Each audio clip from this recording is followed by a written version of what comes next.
Yeah, thank you, Alan.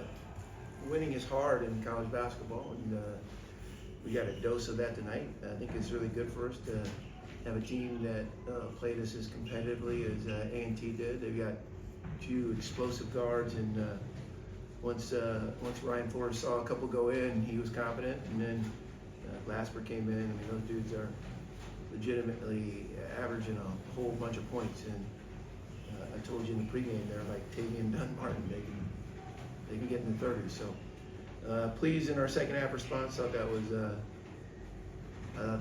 mature.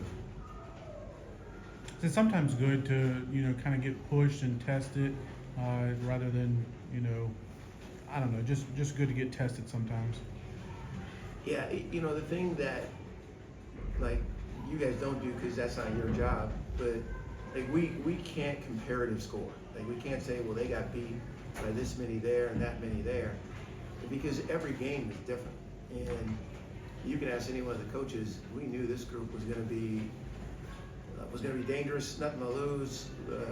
Got beat badly at Virginia Tech and Blacksburg, and again, once you see the ball go in, when you're that confident of a score, and then we had a little game pressure. I think what's good is game pressure. I think we responded so far. I don't know, that's our 11th game.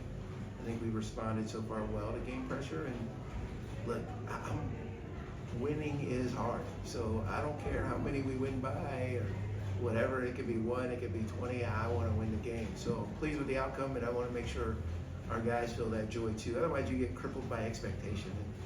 And no man is good when he's crippled by expectations of others or himself.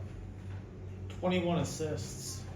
How good was this team tonight? Is playing the way that they know they're capable of? You want them to play, and the ability to be connected and sharing on the offensive end? I think we're usually good in our approach or pursuit of unselfish basketball. We have, you guys, John, you've heard me say all year long, we have so many different guys that can score.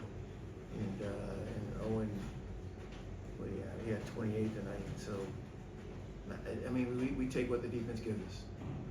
And tonight it was Owen that got that. I can't remember the last time a Liberty Post scored that many points, but just how much of a difference maker is he on this team? Yeah, he's all our newcomers: Talon, Javon, Isaiah, Owen, even our 2 freshmen. You guys haven't seen Will, and you won't see him until next year. But Brett, like those guys, and Josh, those guys have done a terrific job in their daily commitment to getting better.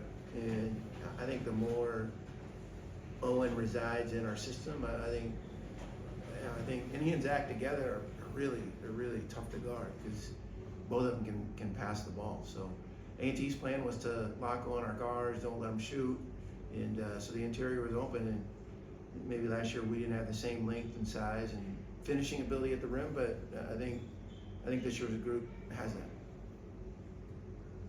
Do you know anything about Isaiah yet, and how's Colin doing? Just banged up a little bit? Yeah, I don't know yet on Zay, and don't really know on Colin. I think he was cramping, but I don't know. Second chance points for A&T. They seem to be very good at staying after their shots, getting opportunities. How much of that was just what they did and the way they played? They had 11 in the first half, just 5 in the second half, so I think we did a better job. We typically have been really good on the defensive glass. We've had some consistency there, and we didn't in the first 20 minutes. But again, you guys, this is not an excuse. It's I heard Mark Pope say the other day, some weird energy. Like when you have so many days in between games, like you just lose a little rhythm. We hadn't played with Zach on the floor for more than maybe 20 minutes in a practice for 2.5 weeks. So I expected a little funkiness. We got off to a good start, but that's because those 2 guards weren't in.